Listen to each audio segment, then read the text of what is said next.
huge government spending that is completely normal now, along with a GDP that is essentially, I mean, the economy has stagnated since roughly the Great Depression. To my understanding, our GDP really has not returned to where it was supposed to where it's supposed to be, according to economists' projections. Now, a lot of people are wondering, and a lot of people say that the government is more agencies, more spending, more stimulus, more government bureaucrats, right? More branches of governments.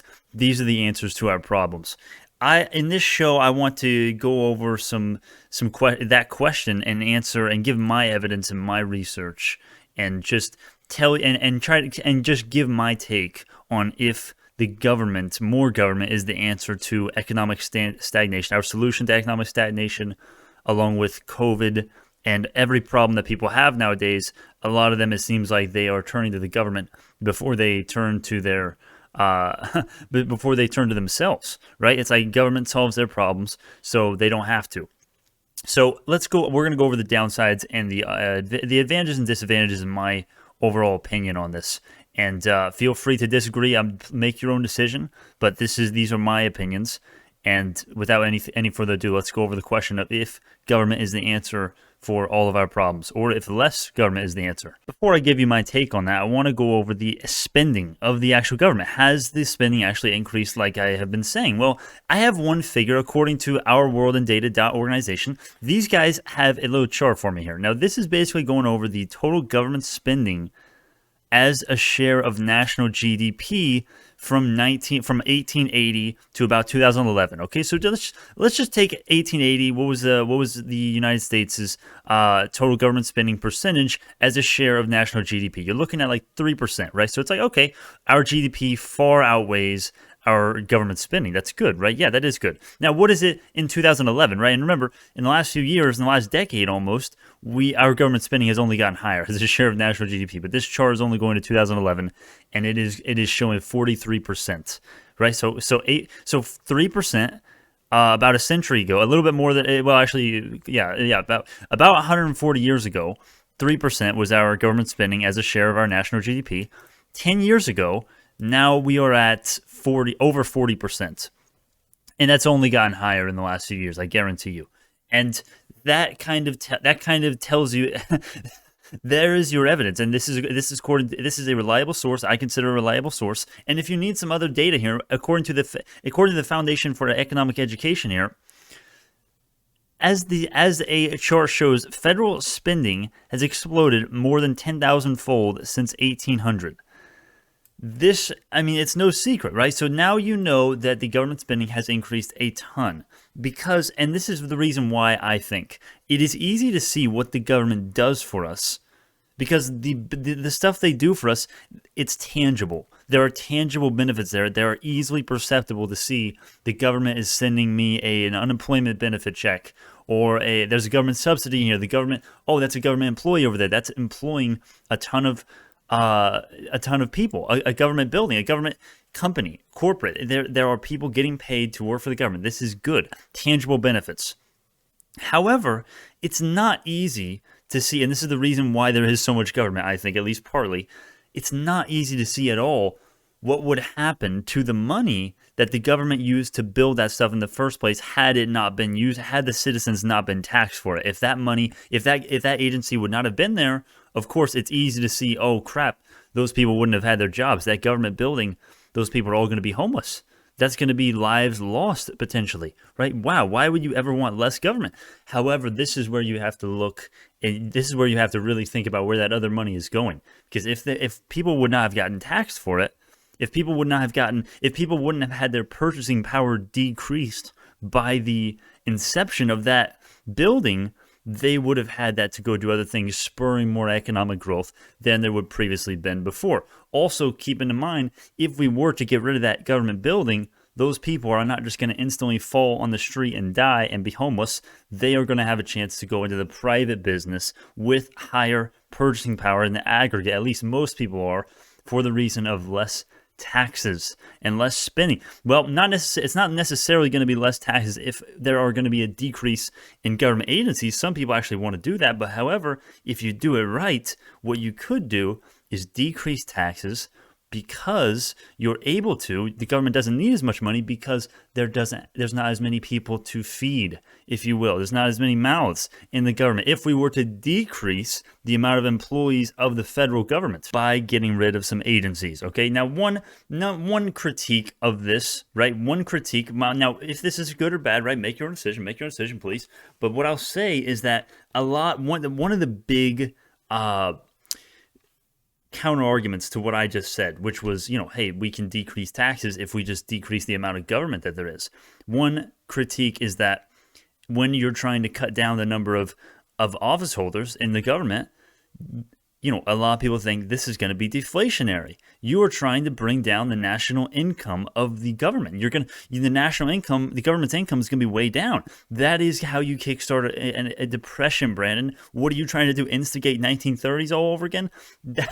Right? That's what some people would say. The reasoning that this forgets, you have to remember, when you get rid of a government agency, it's not like the people just instantly go out and teleport into the downtown St. Louis, right? No, they actually get a chance to go out to work for private businesses. So this is it in a more articulate way, right?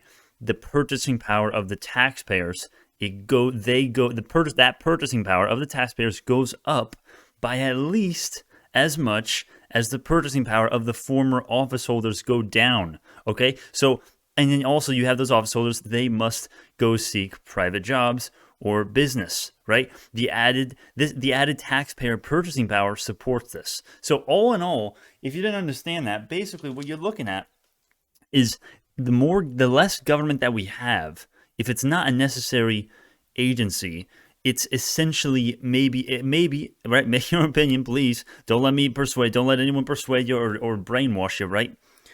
Maybe less government may actually have some economic benefits that no one is realizing. And also, here's another key thing.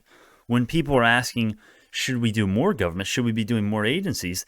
There are more harms. There are more undetected risks than people realize. And it's because when you see those tangible benefits, it's the reason we just went over, really. There are tangible benefits that you see from that new government building that's under construction. You get to hire private business to construct it. Then you get to hire government agencies and you get to employ them. But guess what? Their money, their paychecks, those government paychecks, they come from the taxpayers, right? So you're decreasing the taxpayer purchasing power while you're supplying a couple people. So if we were to not do that in the first place, if it's going to be an arbitrary reason for that government corporate, right? If it's just going to be, hey, let's just go build a government building to employ some people, right? We are all good people. Let's go get some more jobs out there, man. Yeah, let's do it. If that were to happen, they are benefiting at the taxpayer's expense. If they were not to go and do that, the purchasing power of the citizens, of the non-government people, is going to increase, or it's not going to be so hurt. So this is kind of how the illusion of let's do more government, let's build some more government buildings. Let's might as well employ as many people as possible. Let's go. You've seen with recent administrations, the Trump administration even as well, and the Biden administration. Many of them, since FDR, even before that, the government has only been increasing, and a big reason why. What you have to understand is, if there's going to be a new bridge constructed by the government, right? Let's say it's constructed in some area where it's not really needed. Actually, let's just say they do what they usually do, or at least sometimes do, and they want to do an arbitrary project for the sake of employing people and helping people out, right? Giving some people some jobs, right? They can pay some people for a year or whatever time it is to build a bridge. Let's say it's going to cost $10 million. Right? So new jobs will be created for a whole year. If it's going to take a year and it's going to cost $10 million, there are going to be a ton of new jobs and they're going to be employed for years. That's great, right? That is great. What you have to understand, and this is the problem with almost every single agency that comes into existence. Not every single one. Remember, there are plenty of great agencies out there that are. Look at the police. Look at the post office. Right? There are some agencies that are at least somewhat needed, right? The police are very much needed. We don't want anarchy, do we? Right? There are plenty of agencies that have a very necessary niche. A lot of them, especially the new ones, the ones that are not yet actually there, yet people are trying to get there because they don't understand what we're talking about right now. Many of those can be a problem, and I urge everybody to look at next time they see someone talking about should we do another government agency. You need to understand that every single government job that is created, a private job will be lost. So you may say, well, the public housing creates employment, right? It's created wealth. The government has created wealth that otherwise would not have been. However, I would say the taxation for this public housing that we're talking about in this example, it destroys as many jobs in other lines as it creates. And this is all because you have to remember how the government derives and actually starts these projects. They need money for it, right? Taxes is the only sustainable way to get that money. And money, that's how you create jobs right there. If we were to decrease taxes a ton, do you know how many more jobs would be created, assuming people are not just going to take their new money and shove it in the fridge, right? Even if they're going to shove it in a savings account instead of investing it. Even then, remember, the banks invest a lot of the money that is sitting there. They have to, there's different limits to how much they have to keep in your account for all times in case you want to take it out just like that in case of some sort of emergency, right? But by and large, that's what's beautiful about capitalism in our system. Although everybody likes to say the system is super, it needs a ton of correction. We need super interventionist economic policies to help us not kill each other and not have a ton of economic stagnation.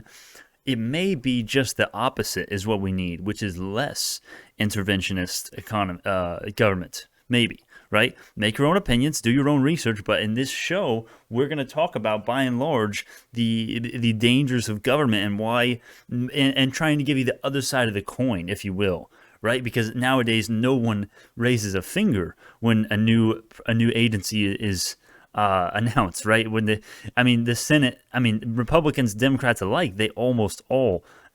There's agencies being formed left and right. According to the National Review, $3.1 billion on vacation for federal employees placed on administrative leave, right? According to the nationalreview.com, $3.1 billion. You guys know in the stimulus bills, go look at the stimulus bills. There are shady things that they sneak in there, like extra days off, extra paid days off, higher wages, higher salaries for the government employees, right?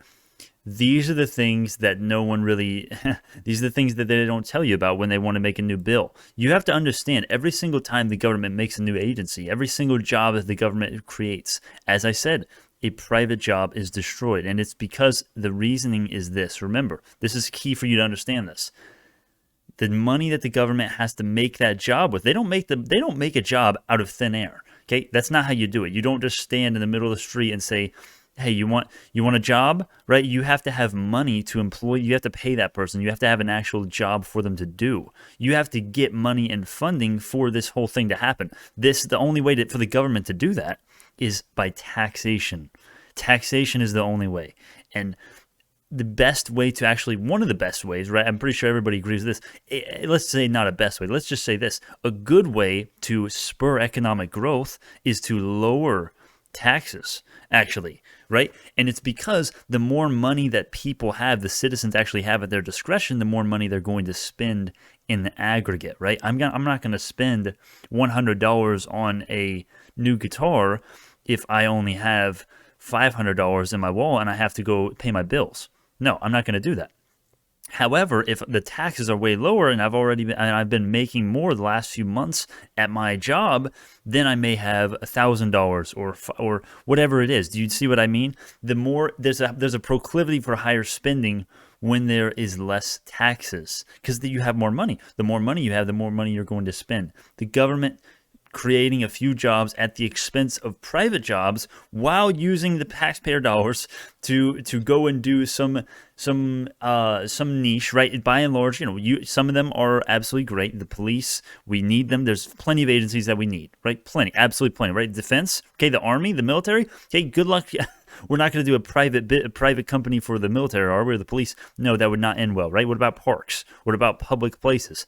These are there are plenty of places that have to be run by the government, but many of them, and probably, I don't know about a majority, I don't know if I'll say a majority on here, but a very large swath of government agencies are just not needed.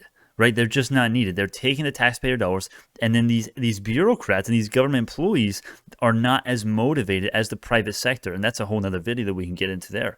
It's no secret though that working in the government is not typically the most, if you're going to be a senator or a president or a house, a representative of your state, that is completely different. However, being a janitor for a government agency here, or most jobs in the government here, there's no competition. And that's, the only, a lot of people, you'll hear the expression, I'm sure if you, well, I mean, I don't know if you will anymore these days, but the only legal monopoly is the government. Have you ever heard that? And make your own opinion about that, please. But there's no reason for the government to work, these employees to work harder than private companies' employees, right? Do you guys know that the reason why the free market works, one of the biggest reasons why, is because of the fundamental principle of how competition drives businesses to decrease their prices, giving the consumer the best deal possible? That doesn't happen if the government controls all of the businesses, right? This is why the USSR failed. The Soviet Union, they failed for many reasons because their system is flawed, and largely because there's no competition. People won't work hard if there's not competition. That's one of the driving factors in motivation and ambition. That's the beauty of America. That's the beauty of the free market and capitalism, right? That's one of the beauties. And of course, there's flaws, of course, but right now there's no other system that I know of, right? Please enlighten me in the comment.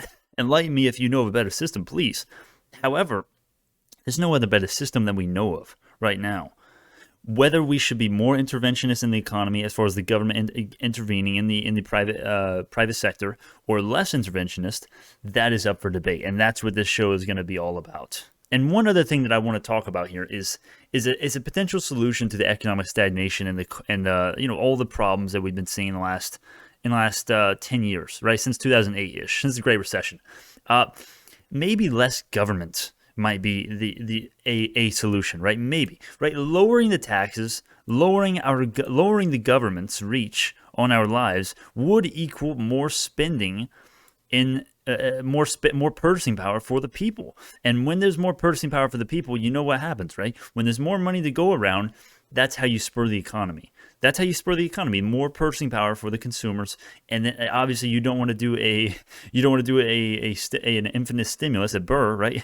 A Prender go burr, right? You don't really want to do it like that. But if we were to lower the taxes and lower the government spending, right? And the reason why we're able to lower taxes is because we're lowering the government spending by a huge amount. If we were to do that, that seems like a win-win. Now, the question, when we talk about this, the question is, what agencies are you going to get rid of, Brandon? That's the problem. Brandon, what are you going to get rid of? There's a ton of agencies out there. A lot of them are seen as essential or important by plenty of people. That's why they exist. There's plenty of them that suck, right? And we're going to go over in plenty of, I'm sure we're going to go over in shows to come. We're going to go over agencies that are arbitrary and largely not necessary. And it would actually be a benefit for us to get rid of them and temporarily fire people and then send them out in the private sector. Increase the purchasing power of the taxpayers by decreasing taxes, giving a couple more people the chance to go and work in the private sector instead of working for the government with no competition, where in the aggregate there is less motivation, right? I'm pretty sure everybody can agree that in the aggregate, in the government, there's less motivation than in the business or in any private setting, essentially, that there is, that you can think of. Because it's always the same. You've got a product or a service. You have competition. Whoever has the best quality at the lowest price gets the customer. 9 times out of 10, right? And on a long-term basis, good luck running a company with artificially raised prices. So in summary, government agencies like the recent administrations have been this is not just to one side of the spectrum. This is not just Republicans. This is not just Democrats. This is a very strong majority. I would say maybe a concerning majority of people have no problem whatsoever with a huge amount of government increases, right, in spending, in the interventionist economic policy that we perpetually have had now, and it looks like we may continue. I mean, that is, I mean, we have had it, and it looks like since this inception of the nation, it's only increased. Is there any sign of it slowing down? I don't know. But maybe I wanted to bring up the possibility that maybe instead of more government as a solution, it's less government, right? That's maybe there's maybe if we had lower taxes and a lower amount of government spending, the purchasing power increase of the people and the citizens could spur more economic growth than the government employees that, remember, every single job the government creates, they destroy one in the private sector. And also remember, when they're in the government, there's less ambition, there's less motivation and ambition to actually lower your price, or not lower your prices in this case, but do hard work and get good things done. Really, and this is another great thing about capitalism, whether you realize it or not. When these business workers are trying to make a ton of money, they have profit margins. Of course, that's if you don't have profit margins, you're going to go out of business like that. However, when you decrease your prices and increase your quality at the same time, in just purely because of your neighbor, which opened up a rival shop to yours, they're trying to get your customers. You got to decrease your prices, and then the customer is presented with the best possible price for the best possible product. That's the beauty of capitalism. In the socialist or communist society, you're not going to find that. That's not because the competition doesn't exist, because the government owns the businesses. So. And to sum it up in one sentence, I would say many people point to the government to solve their problems. Maybe we need to look elsewhere, specifically the completely opposite direction, which would be less government, lower taxes, lower government spending, more money for the people, more economic growth. Maybe that is let me know what you think. Let me know your critiques on some ideas here, right? And of course, my opinions may change, right? Nothing is set in stone for me. We're gonna see in the course of the show my opinions change, if they do, if they don't, and I'm completely open to changing my opinion on anything. Please feel free to give your opinion on this stuff here. So thank you all so much. Please feel free to click off if you'd like to check out Auspicious Dissent, the YouTube channel. That will be linked in the description. And thank you all so much. I hope to see you next week on our show. See you then.